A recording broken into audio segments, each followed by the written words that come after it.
Pada hakikatnya, manusia cenderung untuk menyukai situasi yang nyaman dan menyenangkan.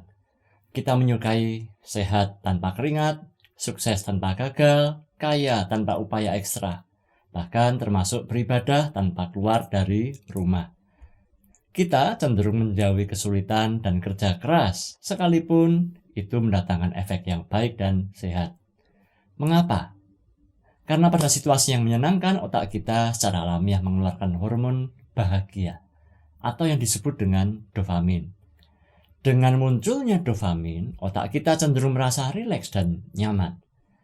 Dan sekali kita merasa nyaman, maka dopamin akan menimbulkan efek kecanduan. Ia menimbulkan efek untuk menuntut lagi, dan lebih banyak lagi. Efek kecanduan dopamin ini juga dialami oleh para pengguna narkoba, minum-minuman beralkohol, para penikmat teh dan kopi, para pemburu kuliner, para perokok, juga Anda yang merasa demen berselingkuh. Sebagaimana Anda juga merasa kecanduan media sosial, gaming, juga nonton video streaming.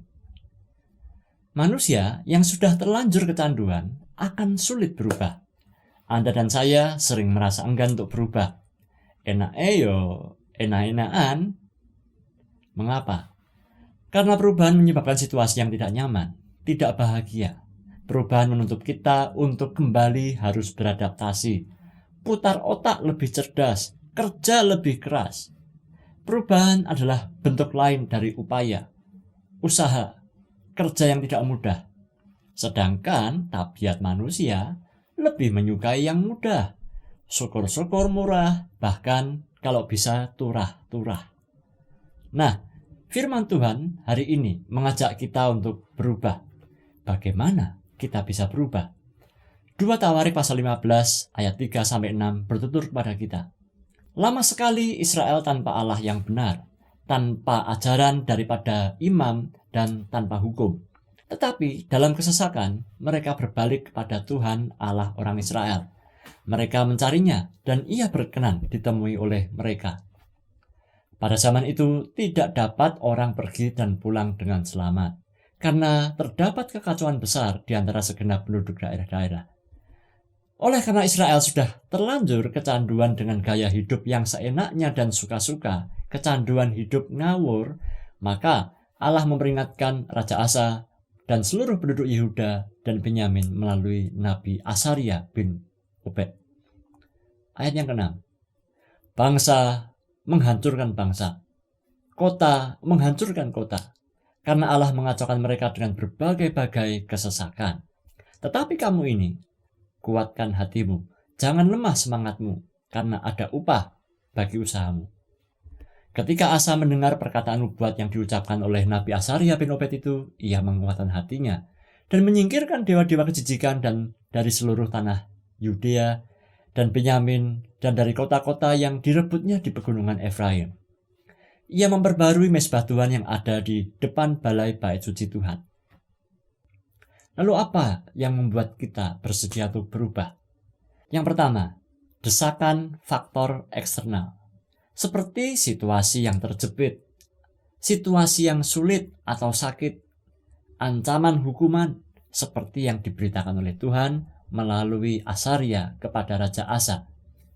Biasanya faktor eksternal ini akan membuat efek perubahan yang seketika, walaupun sayangnya durasinya biasanya tidak berlangsung lama.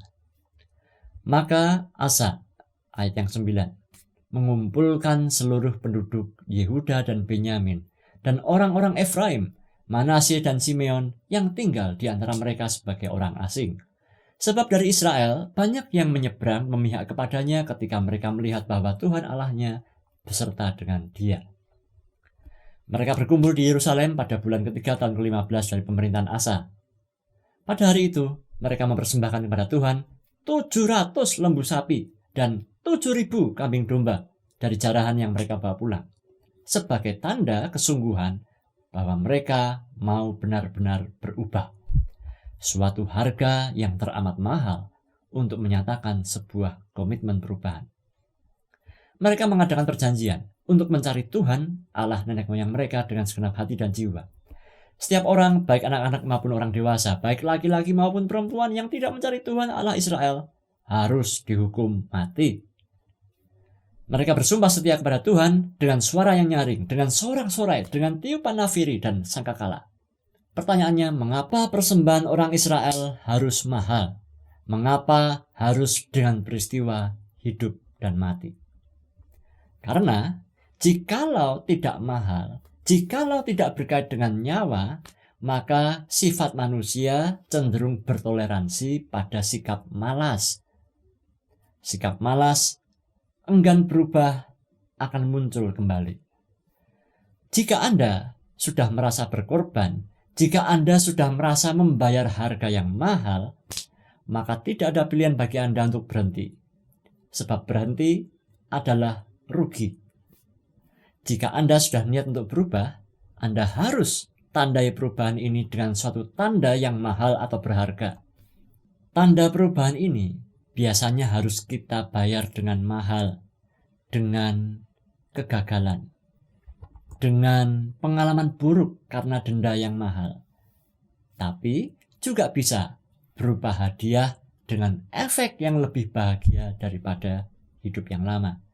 Inilah yang disebut dengan faktor yang kedua, yaitu faktor internal. Yaitu ketika Anda menemukan pola baru yang sama nikmat atau lebih nikmat daripada pola yang lama. Dan pola internal ini biasanya berdurasi jangka panjang. Ayat yang ke-15 berkata, seluruh penduduk Yehuda bersukaria atas sumpah itu. Jadi mereka menemukan lebih bahagia hidup bersama-sama dengan Tuhan daripada meninggalkan Tuhan. Karena dengan segenap hati mereka bersumpah setia dengan kehendak yang bulat. Mereka mencari Tuhan. Tuhan berkenan ditemui oleh mereka dan mengaruniakan keamanan kepada mereka di segala penjuru negeri. Maka kalau hari ini Anda merasa perlu untuk mengadakan perubahan, lakukanlah sekarang juga. Sebab jika Anda menunda-nunda untuk berubah, saya yakin Anda pasti gagal untuk berubah. Jika Anda berkata pelan-pelan ya, dikit-dikit dulu, nanti kan berubah juga, saya pastikan Anda pasti juga gagal untuk berubah. Untuk bisa berubah, Anda perlu keberanian untuk memutuskan sekarang. Niscaya perubahan akan terjadi pada kehidupan saudara. Selamat berubah, selamat menjadi lebih bahagia.